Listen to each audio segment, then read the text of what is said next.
Hello student, તો આજે આપણે ધોરણ 5ની અંદર વિષય આસપાસ તેમાં પાઠ 5 પાઠનું નામ છે બીજ બીજ અને બીજ.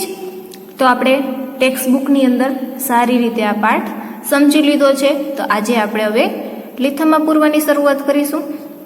તો તમારે બધાએ પણ મારી હારે જ લીથામાં પૂરવાનું છે, એટલે જોઈતી જરૂરિયાત જે પણ વસ્તુ હોય તે બધી સાથે લઈને જ બેસજો. તો શરૂઆત કરીએ. તો તેની અંદર આપણે ક્લાસ વર્ક વિભાગમાં એમાં પ્રશ્ન નંબર 1 છે, નીચે આપેલ વિકલ્પમાંથી સાચો વિકલ્પ શોધીને લખો.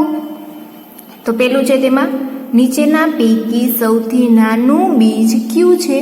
તો એમાં પેલો ઓપ્શન છે મેથી, બીજું છે જીરું, ત્રીજું છે રાઈ અને ચોથું છે ધાણા. તો આ ચારેયમાંથી સૌથી નાનું કોણ છે? તો કે રાઈ. તો અહીંયા લખો સી. ત્યાર પછી બીજું છે કોના બીજનો ફેલાવો પ્રાણીઓ દ્વારા થાય છે? તો એમાં નીચે ઓપ્શન જોઈએ. તો પેલું છે રજકો, બીજું છે આકડો, ત્રીજું છે સીમડો અને ચોથું છે અંધેડી. અહીંયા ભૂલથી ગાડરું લખેલું છે, પણ ત્યાં તમારે ચેકુ મારીને અંધેડી લખવાનું છે. તો પ્રાણીઓ દ્વારા જે બીજ ફેલાય છે તેનું નામ છે અંધેડી. તો ત્યાં લખો નંબર ડી. ત્યાર પછી ત્રીજું છે કોના બીજનો ફેલાવો પાણી દ્વારા થતો નથી? શું કીધું છે? એવું કયું બીજ છે જે પાણી દ્વારા તેનો ફેલાવો થતો નથી એમ કહ્યું છે. એટલે બરોબર જોજો. તો તેમાં પેલો ઓપ્શન છે કમળ, બીજું છે ગોખરું, ત્રીજું છે રજકો અને ચોથું છે ટકમરિયા. તો તેમાં શું આવશે? તો કે નંબર બી ગોખરું. તો લખો અહીંયા બી. ત્યાર પછી ચોથું છે બીજને ઉગવા માટે કઈ જમીન સારી ગણાય? તો એમાં પેલું છે ઢેફાવાળી, બીજું છે પથરાળ, ત્રીજું છે પોચી અને ચોથું છે સૂકી. તો તેમાં ઓપ્શન છે ઢેફાવાળી, બીજું છે પથરાળ, ત્રીજું છે પોચી અને ચોથું છે સૂકી. તો બીજને ઉગવા માટે કઈ જમીન સારી ગણાય? તો કે પોચી જમીન. પોચી જમીનમાં વ્યવસ્થિત હવા, પાણી, સૂર્યપ્રકાશ બધું મળી રહે છે, તેથી બીજને ઉગવા માટે સારી એવી જમીન પોચી ગણાય છે. તો ત્યાં લખો સી. ત્યાર પછી છે 5મું, મરચાં મૂળભૂત રીતે ક્યાંથી ભારતમાં આવ્યા હતા? તો એમાં પેલું છે આફ્રિકા, બીજું છે યુરોપ, ત્રીજું છે દક્ષિણ અમેરિકા અને ચોથું છે જાપાન. તો એમાં આવશે મરચાં ક્યાંના હતા? તો કે દક્ષિણ અમેરિકામાં. તો ત્યાં પણ લખો નંબર સી. ત્યાર પછી છે પ્રશ્ન નંબર 2, નીચેના ઉત્તર 1-2 વાક્યમાં લખો. તેમાં પેલું છે બીજને ઉગવા માટે કયા કયા પરિબળોની જરૂર છે? તો લખો તેમાં બીજને ઉગવા માટે હવા, પાણી અને ગરમી જરૂરી છે. તો ફરી એકવાર જોઈ લઈએ કે બીજને ઉગવા માટે કયા કયા પરિબળોની જરૂર છે? તો તેમાં છે બીજને ઉગવા માટે હવા, પાણી અને ગરમીની જરૂર છે. ત્યાર પછી પ્રશ્ન નંબર 2, ગોખરું અને ગાડરું જેવી વનસ્પતિના બીજનો ફેલાવો કઈ રીતે થાય છે? તો લખો તેમાં ગોખરું અને ગાડરું જેવી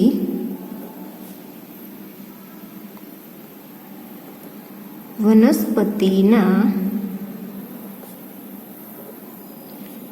બીજનો ફેલાવો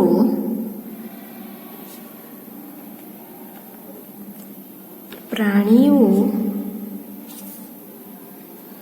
દ્વારા થાય છે. તો ફરી એકવાર આપણે જોઈ લઈએ. ગોખરું અને ગાડરું જેવી વનસ્પતિના બીજનો ફેલાવો કેવી રીતે થાય છે? તો ગોખરું અને ગાડરું જેવી વનસ્પતિના બીજનો ફેલાવો પ્રાણીઓ દ્વારા થાય છે. ત્યાર પછી છે નંબર 3, બીજના ફેલાવામાં કયા કયા પરિબળો ભાગ ભજવે છે? તો લખો એમાં નંબર 1 કરીને પવન, નંબર 2 પાણી, નંબર 3 કીટકો, નંબર 4 પક્ષીઓ અને પ્રાણીઓ. તો ફરી પાછું જોઈએ કે બીજના ફેલાવામાં કયા કયા પરિબળો ભાગ ભજવે છે? તો કે પવન, પાણી, કીટકો, પક્ષીઓ અને પ્રાણીઓ. ત્યાર પછી નંબર 4 છે અનાજના 4 ઉદાહરણ આપો. તો લખો તેમાં ઘઉં, બાજરી, ચોખા,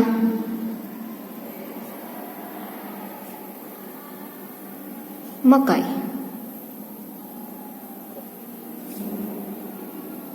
અનાજના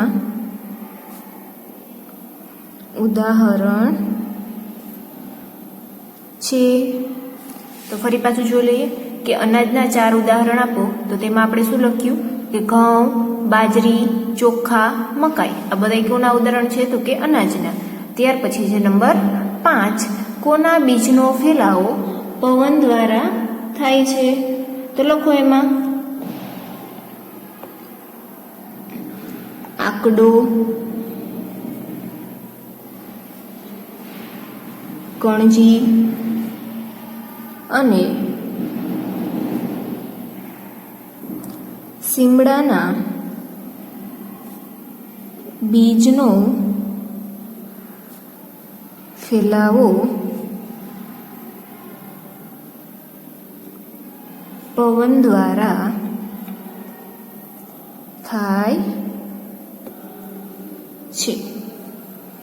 તો જોઈએ નંબર 5 કે કોના બીજનો ફેલાવો પવન દ્વારા થાય છે? તો કે આકડો, કણજી અને સીમડાના બીજનો ફેલાવો પવન દ્વારા થાય છે. નંબર 6 છે તકમરિયાના બીજનો ફેલાવો કઈ રીતે થાય છે? તો લખો એમાં તકમરિયાના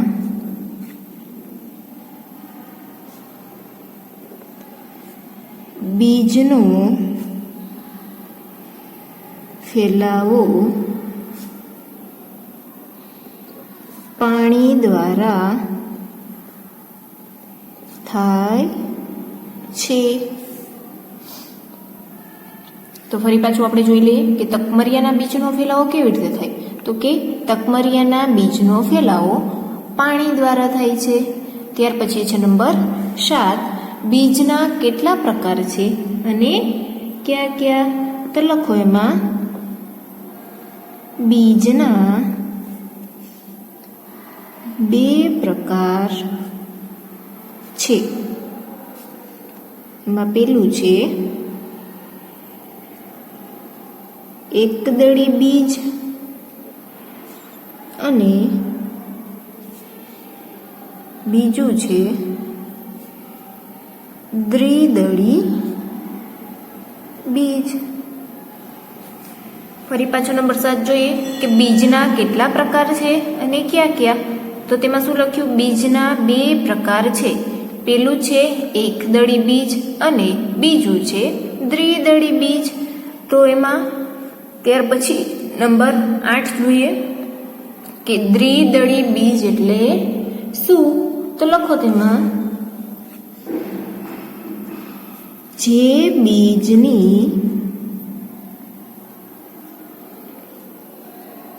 વચ્ચેથી બે ફાડ થાય તે બીજને દ્વિદળી બીજ કહે છે. ફરી પાછો પ્રશ્ન 8 જોઈ લઈએ કે દ્વિદળી બીજ એટલે શું? આપણે શું લખ્યું કે જે બીજની વચ્ચેથી બે ફાડ થાય તે બીજને દ્વિદળી બીજ કહે છે. ત્યાર પછી પ્રશ્ન નંબર 9, શાના છોડ બીજ વગર પણ ઉગાડી શકાય છે? તો લખો તેમાં બટાટા, ગુલાબ,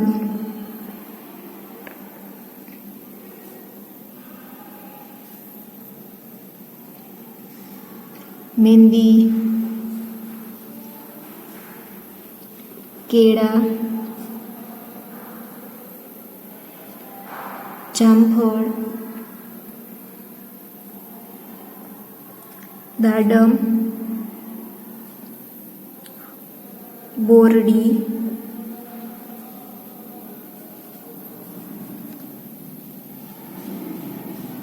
વગેરેના છોડ બીજ વગર ઉગાડી શકાય છે. તો ફરી પાછું આપણે પ્રશ્ન નંબર 9 જોઈ લઈએ કે શાના છોડ બીજ વગર પણ ઉગાડી શકાય છે? તો આપણે શું લખ્યું? બટાટા, ગુલાબ, મહેંદી, કેળા, જામફળ, દાડમ, બોરડી વગેરેના છોડ બીજ વગર ઉગાડી શકાય છે. ત્યાર પછી પ્રશ્ન નંબર 10, છોડને પાણી ન મળે તો શું થાય? તો લખો તેમાં છોડને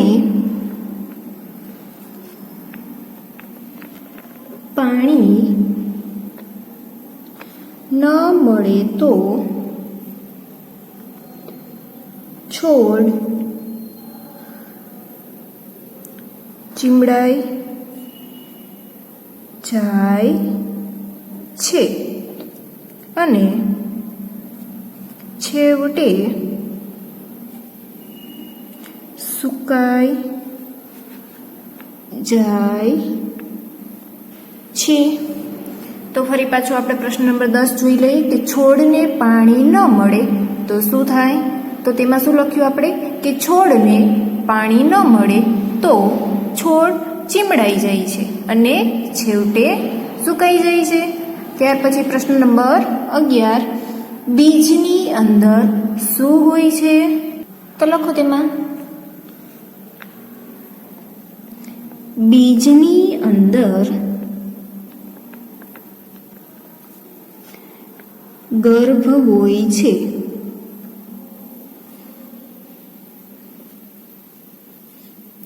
જેમાં નવો છોડ ઉગવાની ક્ષમતા હોય છે. તો જોઈએ ફરી પાછો પ્રશ્ન નંબર 11, બીજની અંદર શું હોય છે? તો શું લખ્યું આપણે? બીજની અંદર ગર્ભ હોય છે જેમાં નવો છોડ ઉગવાની ક્ષમતા હોય છે. ત્યાર પછી પ્રશ્ન નંબર 12, નાના બીજમાંથી મોટો છોડ કે ઝાડ કેવી રીતે બને છે? તો લખો તેમાં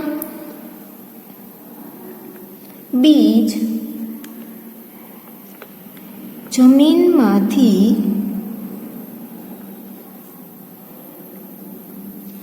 પાણી શોષીને અંકુરણ પામે પામે છે.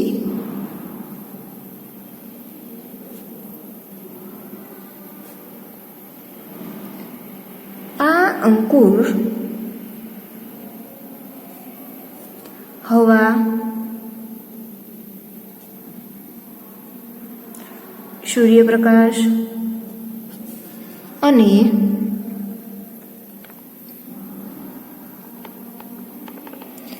પાણી મેળવીને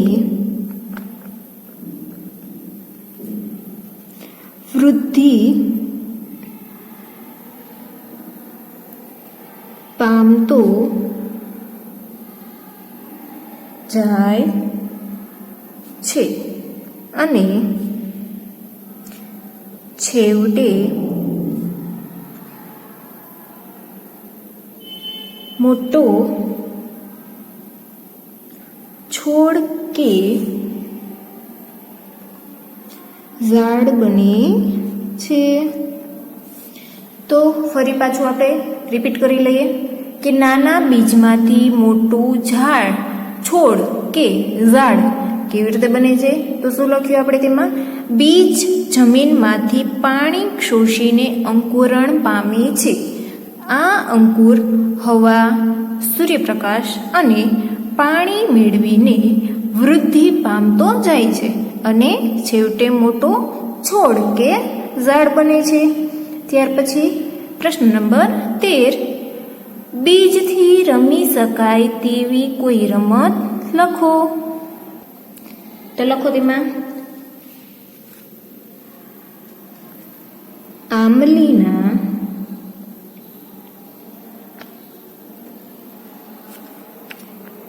બીજ કૌંસમાં કચુકા કૌંસ પૂરો થી કુકા કૌંસમાં પાંચિકા કૌંસ પૂરો અને તેના જેવી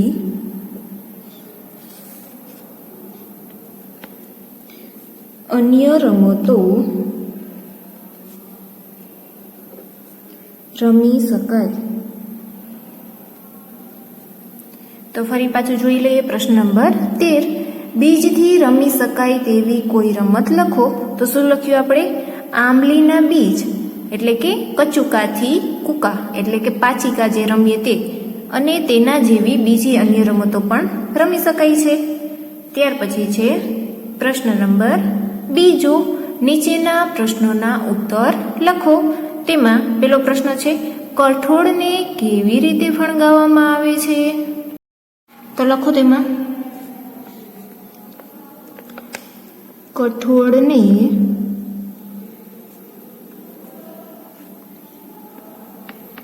પાણીમાં આખી રાત પલાળવામાં આવે છે. સવારે તેને પાણીમાંથી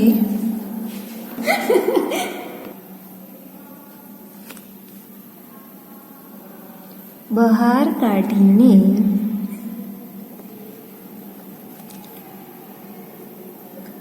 ભીના કપડામાં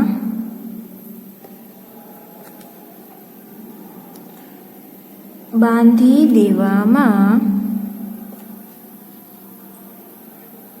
આવે છે. ચણાને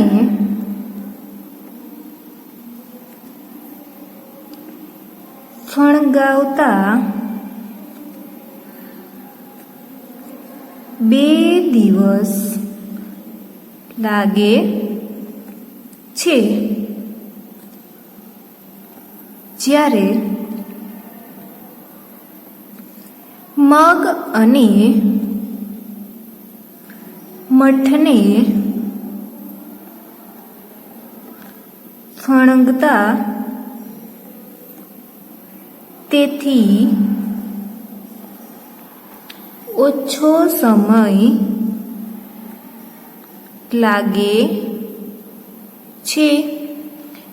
તો ફરી પાછું આપણે જોઈ લઈએ કે કઠોળને કેવી રીતે ફણગાવવામાં આવે છે. તો તેમાં શું લખ્યું આપણે કે કઠોળને પાણીમાં આખી રાત પલાળવામાં આવે છે. જ્યારે સવારે તેને પાણીમાંથી બહાર કાઢીને ભીના કપડામાં બાંધી દેવામાં આવે છે. ચણાને ફણગાતા 2 દિવસ લાગે છે, જ્યારે મગ અને મઠને ફણગાતા તેથી ઓછો સમય લાગે છે. ત્યાર પછી પ્રશ્ન નંબર 2, બીજનો ફેલાવો પવન દ્વારા કેવી રીતે થાય છે તે ઉદાહરણ આપી સમજાવો. તો લખો તેમાં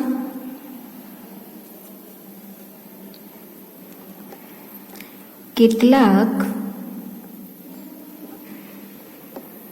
બીજના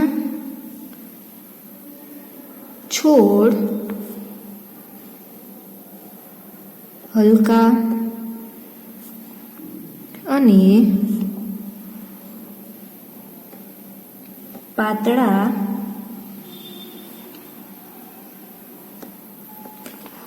તાંતણાવાળા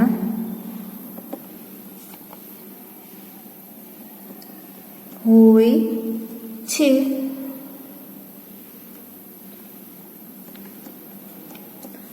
આવા બીજ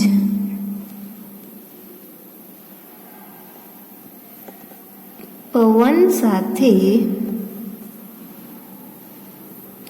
હવામાં ઉડે છે અને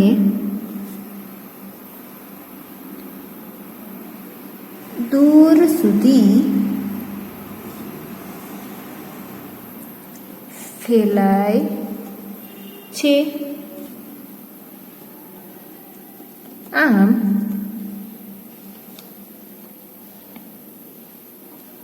બીજને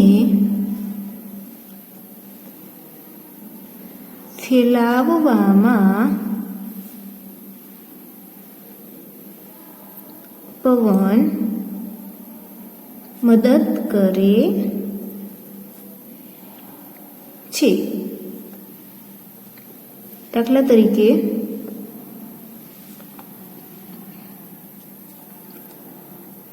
આકડો,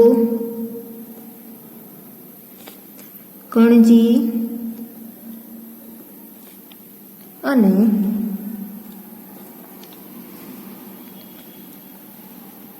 શિમળાના બીજ. તો ફરી પાછું આપણે પ્રશ્ન નંબર 2 જોઈ લઈએ કે બીજનો ફેલાવો પવન દ્વારા કેવી રીતે થાય છે તે ઉદાહરણ આપી સમજાવો. તો એમાં આપણે શું લખ્યું કે કેટલાક બીજના છોડ હલકા અને પાતળા તાંતણાવાળા હોય છે.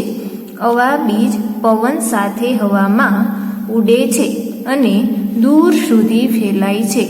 આમ બીજને ફેલાવવામાં પવન મદદ કરે છે. દાખલા તરીકે આકડો, કણજી અને શિમળાના બીજ. ત્યાર પછી છે પ્રશ્ન નંબર 3, ચોમાસામાં જ્યાં ત્યાં વનસ્પતિ કેમ ઉગી નીકળે છે. તો લખો તેમાં બીજનો ફેલાવો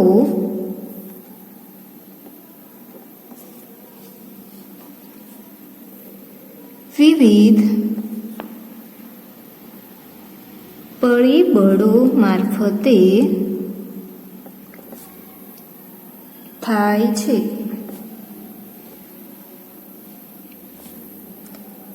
આ કારણે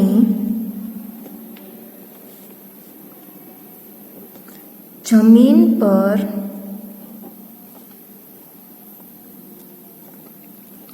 અનેક જગ્યાએ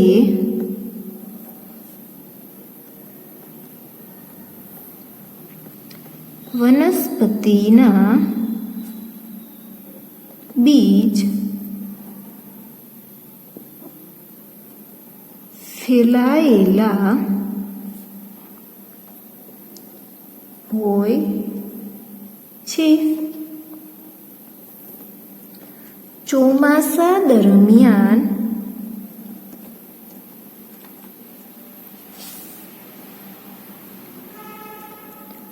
વરસાદ પડતા બીજનું અંકુરણ થવા માટે જરૂરી પાણી મળી રહે છે. તેથી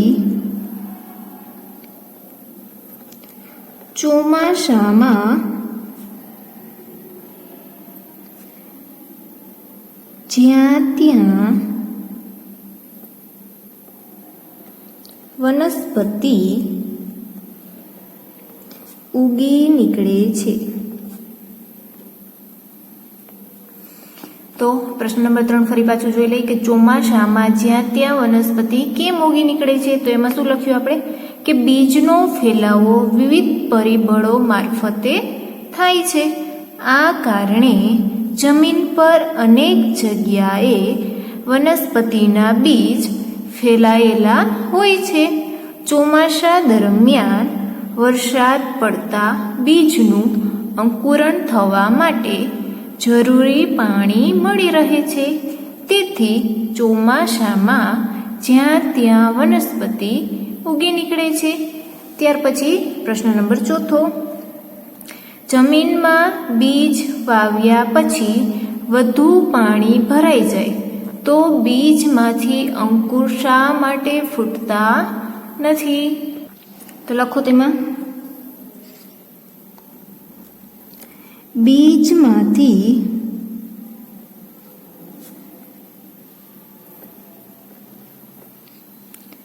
અંકુર ફૂટવા માટે બીજને પ્રમાણસર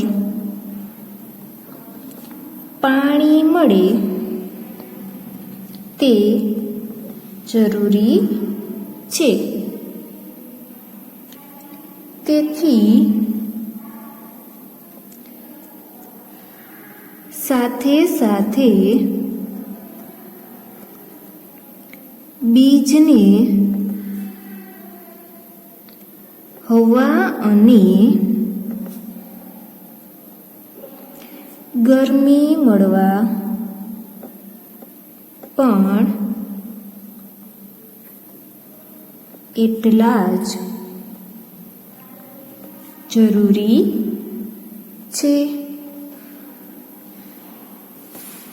જમીનમાં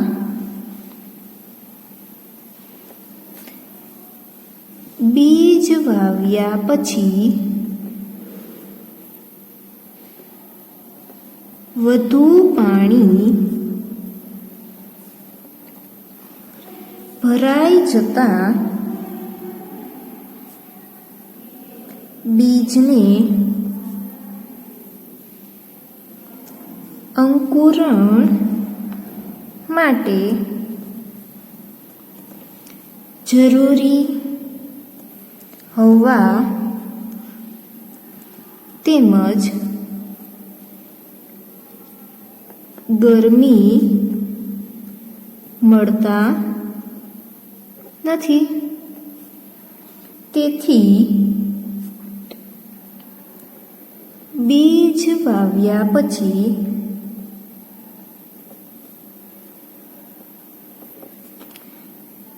વધુ પાણી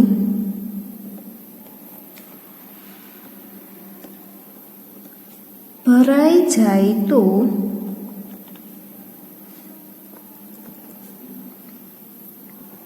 બીજમાંથી અંકુર ફૂટતા નથી. તો ફરી પાછો પ્રશ્ન નંબર 4 જોઈ લઈએ કે જમીનમાં બીજ વાવ્યા પછી વધુ પાણી ભરાઈ જાય તો બીજમાંથી અંકુર શા માટે ફૂટતા નથી? તો શું લખ્યું આપણે તેમાં કે બીજમાંથી અંકુર ફૂટવા માટે જમીનને પ્રમાણસર પાણી મળે તે જરૂરી છે. તેથી સાથે સાથે બીજને હવા અને ગરમી મળવા પણ એટલા જ જરૂરી છે. જમીનમાં બીજ વાવ્યા પછી વધુ પાણી ભરાઈ જતાં બીજને અંકુરણ માટે જરૂરી હવા તેમજ ગરમી મળતા નથી. તેથી બીજ વાવ્યા પછી વધુ પાણી ભરાઈ જાય તો બીજમાંથી અંકુર ફૂટતા નથી. ત્યાર પછી છે પ્રશ્ન નંબર 4. જો બીજ ફેલાય નહીં અને એકની એક જગ્યાએ પડી રહે તો શું થાય? લખો તેમાં. બીજ ફેલાય નહીં અને એકની એક જગ્યાએ પડી રહે તો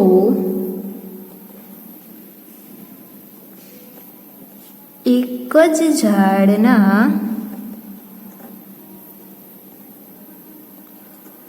બધા જ બીજ તેની નીચે જ પડી રહે. તે બીજમાંથી ઉગેલા છોડને યોગ્ય રીતે તડકો, પાણી અને હવા મળે નહીં અને તે સારી રીતે વિકાસ પામી શકે નહીં. વળી એક જ જગ્યાએ બીજ પડી રહે તો તે જગ્યાએ તે વનસ્પતિ ઉગે. પરંતુ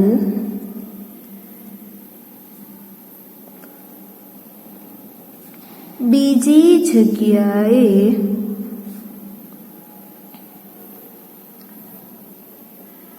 તે વનસ્પતિ જોવા મળે નહીં. તો ફરી પાછો પ્રશ્ન નંબર 5 જોઈ લઈએ. જો બીજ ફેલાય નહીં અને એકની એક જગ્યાએ જ પડી રહે તો શું થાય? તો આપણે શું લખ્યું તેમાં જોઈ લઈએ કે બીજ ફેલાય નહીં અને એકની એક જગ્યાએ પડી રહે તો એક જ ઝાડના બધા જ બીજ તેની નીચે જ પડી રહે. તે બીજમાંથી ઉગેલા છોડને યોગ્ય રીતે તડકો, પાણી અને હવા મળે નહીં અને તે સારી રીતે વિકાસ પામી શકે નહીં. વળી એક જ જગ્યાએ બીજ પડી રહે તો તે જગ્યાએ જ તે વનસ્પતિ ઉગે, પરંતુ બીજી જગ્યાએ તે વનસ્પતિ જોવા મળે નહીં. ત્યાર પછી પ્રશ્ન નંબર 6. બીજના ફેલાવાથી બીજ વિકિરણથી થતા ફાયદા જણાવો. તો લખો તેમાં નંબર 1 કરીને.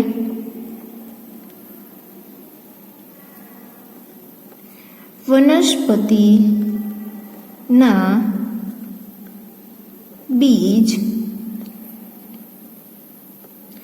અલગ અલગ જગ્યાએ ફેલાવાથી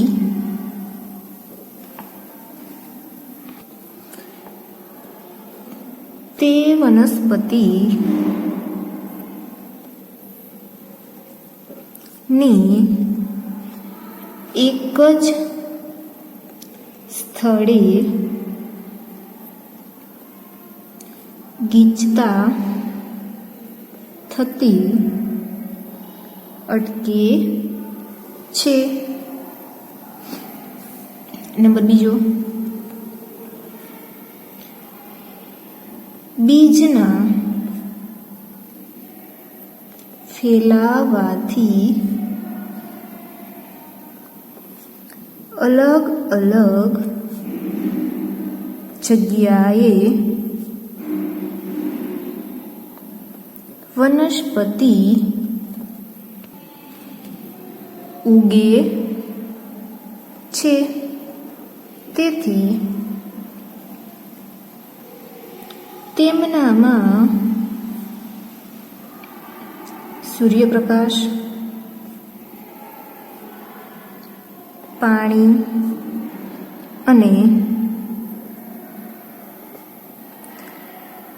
પોષક દ્રવ્યો મેળવવાની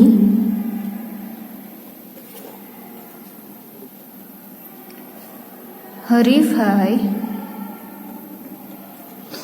અટકે છે અને વિકાસ સારો થાય છે. ત્યાર પછી નંબર 3, બીજના ફેલાવવાથી એક જ પ્રકારની વનસ્પતિને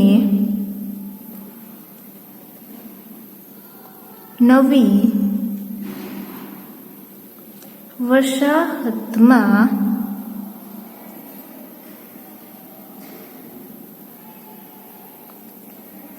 બહોળો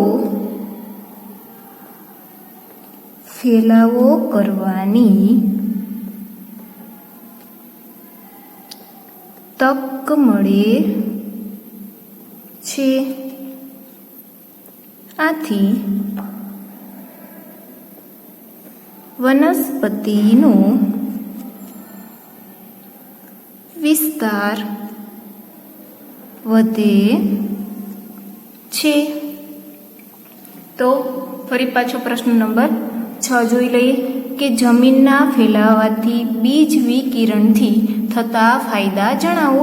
તો આપણે તેમાં શું લખ્યું નંબર 1 કરીને કે વનસ્પતિના બીજ અલગ અલગ જગ્યાએ ફેલાવાથી તે વનસ્પતિની એક જ સ્થળે ગીચતા થતી અટકે છે. ત્યાર પછી બીજો નંબર, બીજના ફેલાવાથી અલગ અલગ જગ્યાએ વનસ્પતિ ઉગે છે. તેથી તેનામાં સૂર્યપ્રકાશ, પાણી અને પોષક દ્રવ્યો મેળવવાની હરીફાઈ અટકે છે અને વિકાસ સારો થાય છે. ત્યાર પછી નંબર 3 છે કે બીજના ફેલાવવાથી એક જ પ્રકારની વનસ્પતિને નવી વસાહતમાં બહોળો ફેલાવો કરવાની તક મળે છે. આથી વનસ્પતિનો વિસ્તાર વધે છે. ત્યાર પછી છે પ્રશ્ન નંબર 4, માંગ્યા મુજબ ઉત્તર લખો. નીચે આપણે થોડાક વૃક્ષના નામ આપ્યા છે અને તેના બીજનું નામ શું છે તે લખવાનું છે. પેલું છે એમાં લીમડો, તો લીમડાના બીજને શું કહેવાય? તો કે લીંબોડી. તો લખો ત્યાં લીંબોડી. ત્યાર પછી છે આંબલી, તો કે આંબલીના બીજને શું કહેવાય? તો કે કચુકા. ત્યાર પછી છે બોરડી, તો કે તેના બીજને કહેવાય ઠળિયો. ત્યાર પછી છે આંબો, તો તેના બીજને શું કહીએ? ગોટલો કે ગોટલી.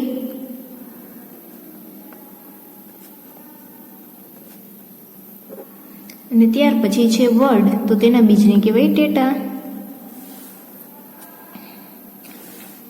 ત્યાર પછી છે પ્રશ્ન નંબર 5. અહીંયા ભૂલથી 4 લખાયેલું છે, અહીંયા 5 કરી નાખજો. નીચેના બીજનું પાણી દ્વારા ફેલાતા પછી અહીંયા જ છે ત્યાં પ આવશે. પવન દ્વારા ફેલાતા અને પક્ષી કે પ્રાણીઓ દ્વારા ફેલાતા બીજમાં વર્ગીકરણ કરો. અહીંયા આપણે થોડાક બીજના નામ આપીએ છીએ. તે કોના દ્વારા ફેલાય છે તેની જુદી જુદી જગ્યાએ આપણે 3 કોલમ આપી છે. પાણી દ્વારા ફેલાતા બીજ, પવન દ્વારા ફેલાતા બીજ અને પશુ અને પક્ષી દ્વારા ફેલાતા બીજ. તો ઉપર આપણે એક એક નામ લેતા જશું ને જેમાં આવતું હશે એમાં લખતા જશું. પેલો છે આંકડો. તો આંકડો કોના દ્વારા ફેલાય? તો કે પવન દ્વારા. તો પવનવાળા ખાનામાં લખો આંકડો. ત્યાર પછી છે નાળિયેલી. તો નાળિયેલી કોના દ્વારા ફેલાય છે? તો કે પાણી દ્વારા. તો પાણીવાળા વિભાગમાં લખશું નાળિયેળી. ત્યાર પછી છે જામફળ. તો જામફળ કોના દ્વારા ફેલાય? તો કે પક્ષી દ્વારા. તો તેમાં લખો જામફળ. ત્યાર પછી છે શીમડો. તો શીમડો કોના દ્વારા ફેલાય? તો કે પવન દ્વારા. તો પવનવાળા ખાનામાં લખો શીમડો. ત્યાર પછી છે આ અહીંયા રમકો છે, ત્યારે રમકો નહીં, હવે રજકો આવશે. તો ત્યાં જમરૂખનો જો કરી નાખજો. તો રજકો કોના દ્વારા ફેલાય છે? તો કે પાણી દ્વારા.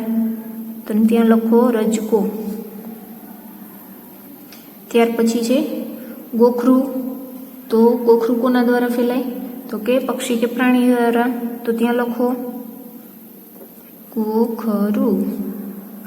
ત્યાર પછી છે કણજી. તો કણજી કોના દ્વારા ફેલાય? તો કે પવન દ્વારા. તો પવનવાળા વિભાગમાં લખો કણજી. ત્યાર પછી છે ગાડરું. તો ગાડરું કોના દ્વારા ફેલાય? તો કે પક્ષી કે પ્રાણી દ્વારા. તો તેના વિભાગમાં લખો ગાડરું. ત્યાર પછી છે તકમરિયા. તો તકમરિયા કોના દ્વારા ફેલાય? તો કે પાણી દ્વારા. તો પાણીવાળા વિભાગમાં લખો તકમરિયા. ત્યાર પછી છે અંધેડી. તો અંધેડી કોના દ્વારા આવે? તો કે પક્ષી કે પ્રાણી દ્વારા. તો તેમાં લખો અંખેડી. અને ત્યાર પછી છે વડ. તો વડ એ કોના દ્વારા આવશે? તો કે પક્ષી. તો તે વિભાગમાં લખો વડ. તો અહીંયા આપણે ક્લાસ વર્ક વિભાગ પૂરો કરીએ છીએ. આવતા વિભાગમાં આપણે હવે હોમવર્ક વિભાગમાં લખીશું. તો ત્યાં સુધી આવજો.